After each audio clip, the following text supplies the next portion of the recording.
Welcome to Pick Up and Deliver, the podcast where I pick up my audio recorder when I drop my kid off at swim practice and deliver an episode to you while I walk around. This is our special 4th of July episode, and I'm Brendan Riley.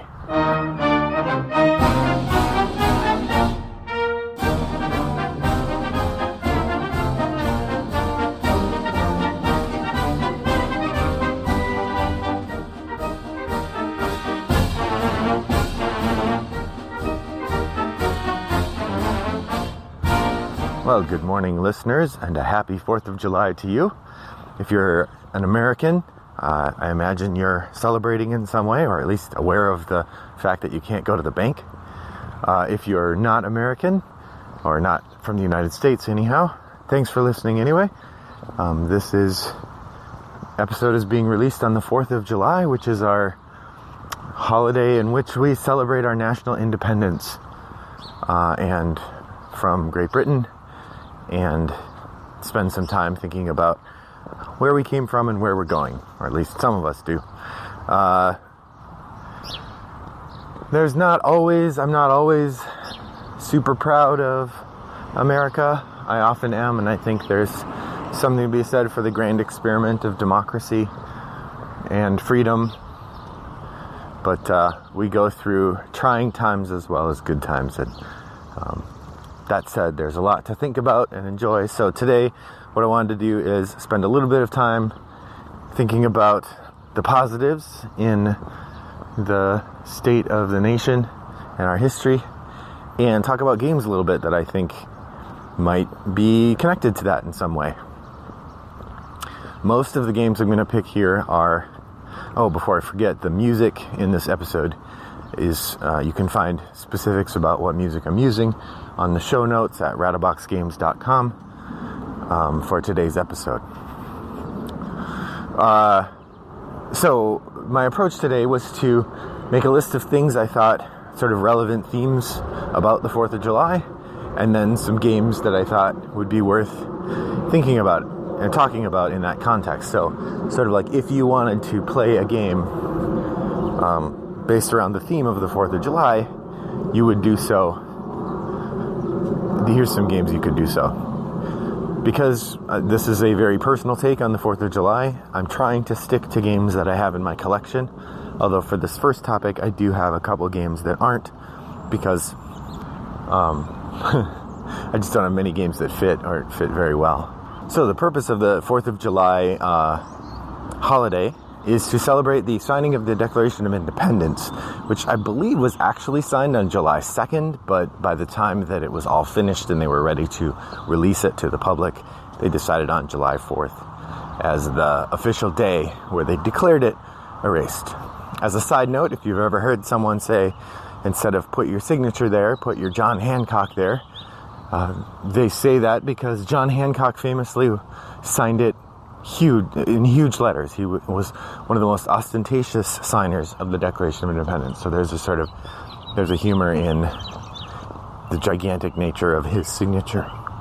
So the thing about what are the games that sort of focus on this historical founding, and this is the part that's hardest for me. I don't have games like this. I'm generally not a war gamer. I guess I own a couple, but very few that war gamers would call war games. So the three games that are in my collection that I thought seem to fit in the founding of America, depend how cynical you are. In terms of early war, I have a game called A Few Acres of Snow, which is about the French and Indian War, I believe, or else the War of 1812.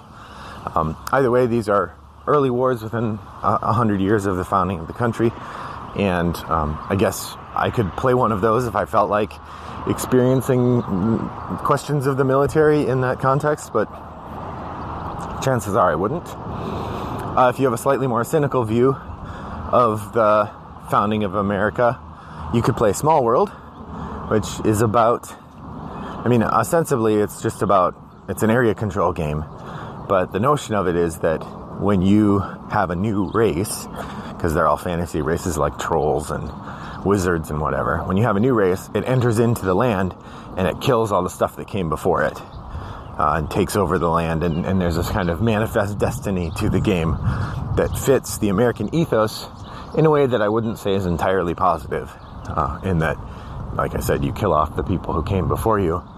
And that is the shameful history of the United States, right? Is that settlers from Europe showed up, made deals with the indigenous people who lived here before, and then through advantage of guns, germs, and steel, as Jared Diamond says, they were able to take the land from the people who lived here before. And they did so pretty shamelessly and using a kind of propagandistic approach that said it was their moral right and duty because of their religious convictions. Whoa, this got dark fast. So much for reveling in the positive.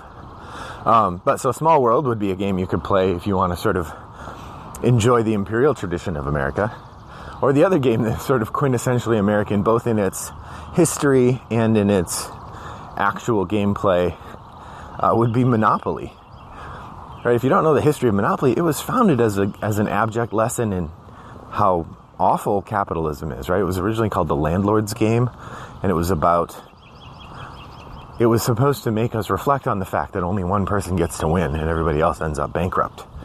Instead, it became the game that Americans love the most, that we buy the most. And so Monopoly would be a good game you could play on the 4th of July if you want to enjoy that. Plus, like all things in America, you have 150 choices about which kind of Monopoly you want to play. They have released different versions for every month, every day of the week, and every month of the year. And every IP you want to, if you want to play Iron Man Yacht Monopoly, I'm sure that's a thing. Pirates of the Caribbean Monopoly, I'm sure that's a thing, and on and on. So, Monopoly would be another example. If you were to go outside of my collection, there are a few more war games or games specifically about history that I think would be a good fit. There's a game called 1776. You could play that. Axis and Allies is a good one if you want to sort of think a little bit more about our military history. That would be a good game. It allows you to engage with some of those important questions. There's Diplomacy, which is the famous game of European politics, but again, thinking about America's role in the world stage wouldn't be a bad choice. And then finally, a game I have not gotten to play, and honestly, I'm sure it would be a compelling experience, but it just sounds really unpleasant, is Freedom, the Underground Railroad, which is a game about helping on the Underground Railroad, which is the network of people who helped slaves escape from the South and get to freedom in Canada.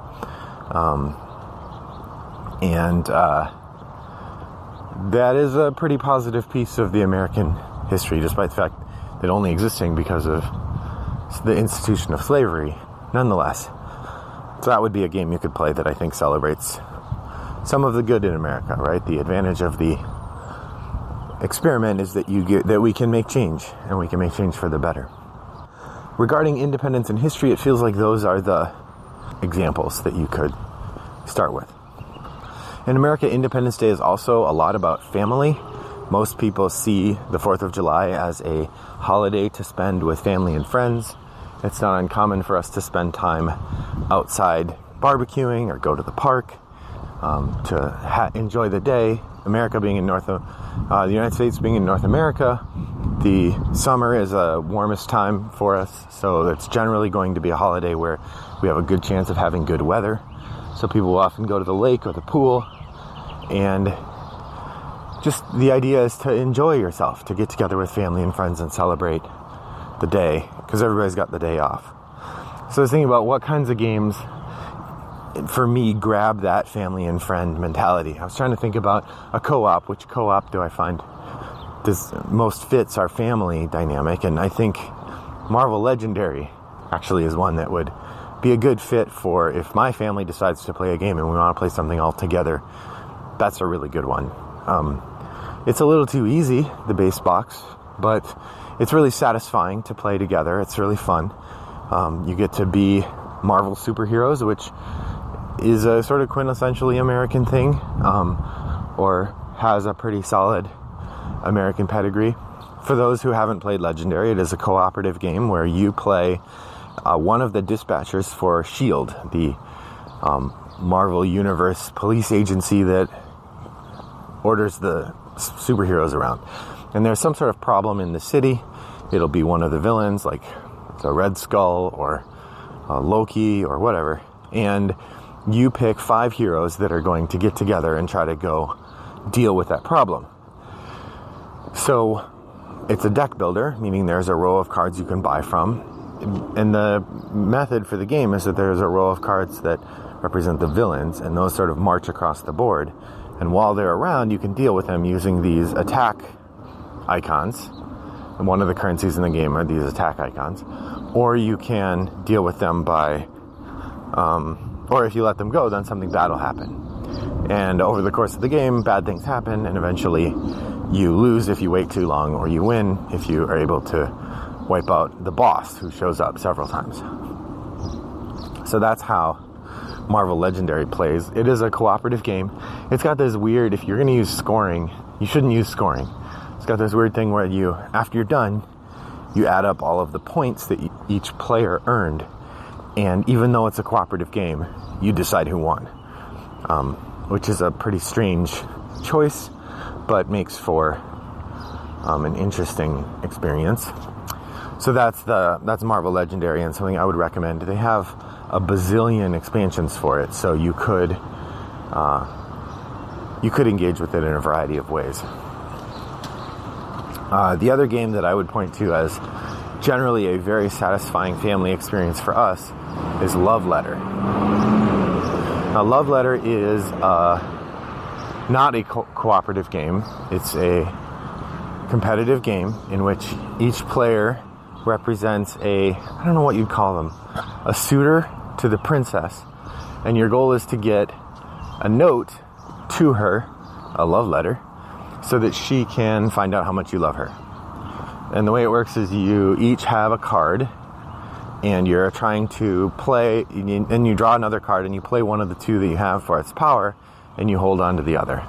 And the goal is to either knock out the other players, or when the game ends, when the cards run out, be the one who has the highest card remaining. It's not a complex game, but it's a pretty interesting game. And if you play it over several rounds, which is the way the instructions tell you to do it, is that you play the first to 4 points and you get a point each time you win. It can end up taking 20 minutes or so, and it's a pretty satisfying game. One of the things my kids like about it is there's enough luck that even the kid, my son, who's not as strategic or engaged with games as the rest of the family, he's able to win his share of the game. So it makes for an amusing time. And I have a lot of good memories of Love Letter. In fact, my favorite memory of it is that we have our copy of Love Letter is sleeved, which is not something I usually do. But it's sleeved because while we were on a trip in Boston, I believe, one of the kids spilled a glass of water and several of the cards got wet. Or actually, no, they were in my backpack and it rained. And I thought they'd be safe, but they actually got wet a little bit. And so a couple of them stuck together, which meant that the backs of a couple of the cards were marked. And in a game where you're not supposed to know what cards the other people have, a marked card ruins the game. So I just bought a pack of sleeves, and we're ready to play again. So that's Love Letter, a favorite in my family, and a game that I would like to play for 4th of July, because it reminds me of family and is enjoyable. So there are 2 other things that kind of are the epitome of the 4th of July here in the United States, I would say. When you see advertisements that try to get us to go buy stuff on the 4th of July, they will often use one of these 2 activities as a key part of how we understand the holiday, or different kinds of celebrations generally do rely on these ideas. The first one is cooking. The tradition of 4th of July is that you go have a cookout somewhere, get together with people, and usually you grill stuff and make food and eat it kind of on paper plates, in a park, at a picnic bench, that sort of thing.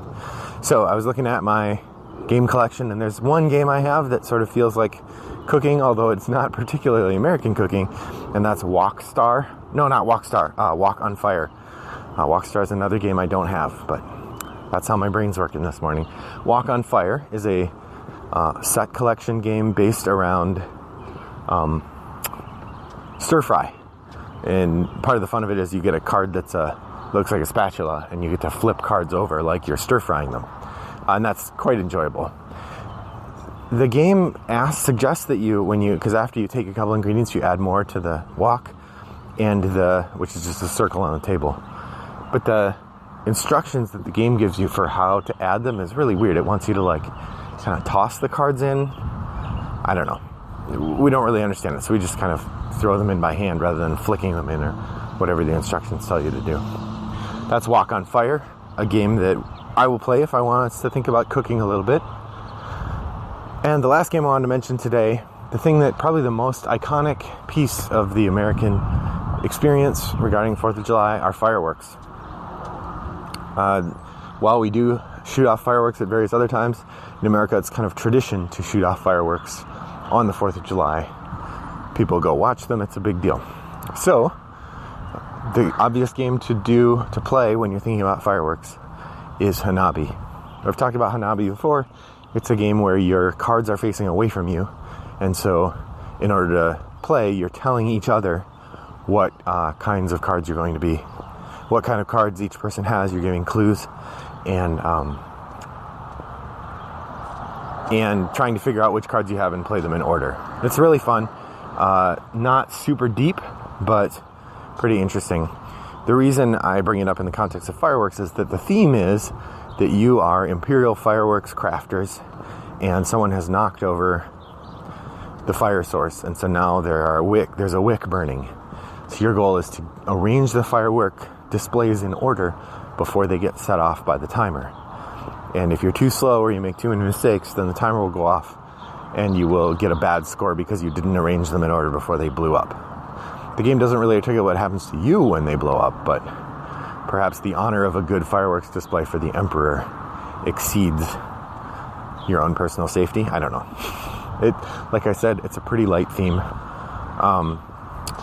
but it's enjoyable and a good note to end on when I think about the 4th of July.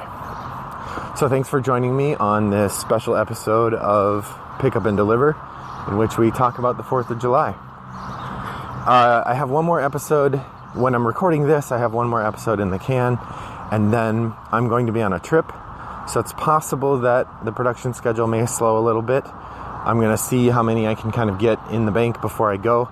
Ideally, you won't have an interruption in the schedule. I'm going to try to get ahead enough that I can do that, but we'll just have to see how it goes. So, thanks for listening. What are your thoughts about the 4th of July? Do you have games that you are planning to play over the holiday or today? What are you playing? Drop by our guild on BoardGame Geek number 3269 and let us know what you're doing for the 4th of July.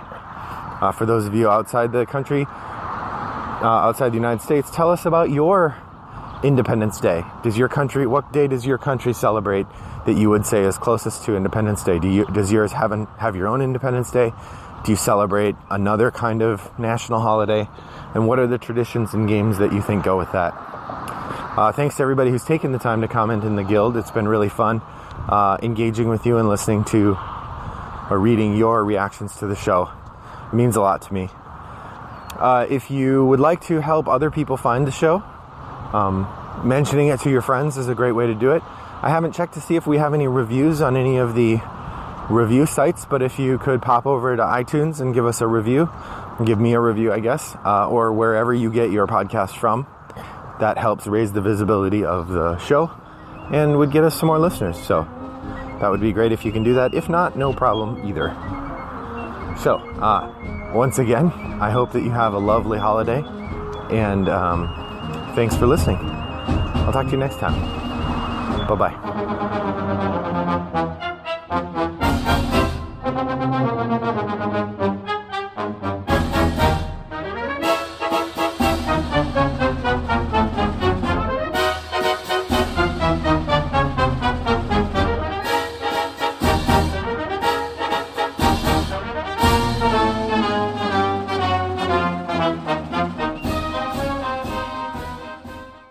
Possibly being the day that the declaration... Oh my goodness. There's a dog loose.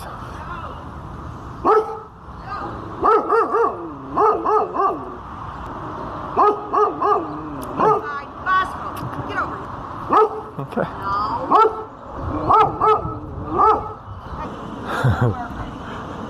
Oh my. So somebody opened their door and the dog went bounding out and came and barked at me.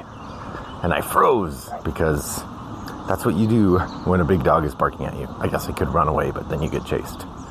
So, brought me back to being a 6-year-old. Okay. Where was I? Uh-oh. Hold on a sec. Do I turn here?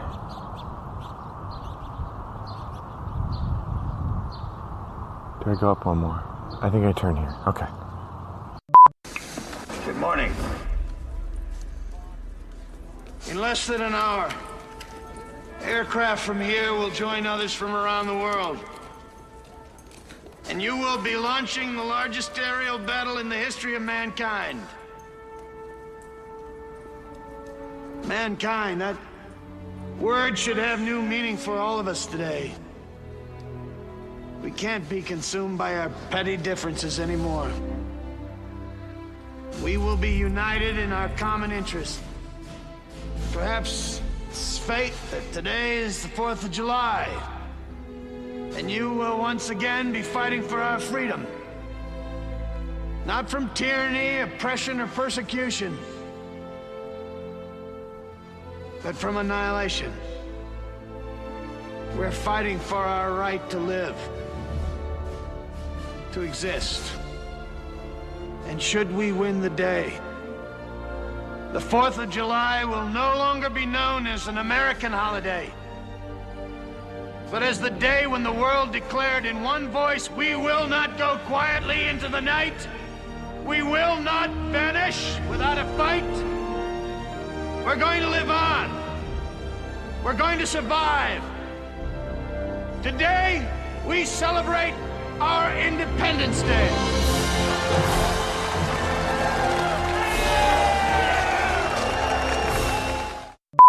Brought to you by Rattlebox Games.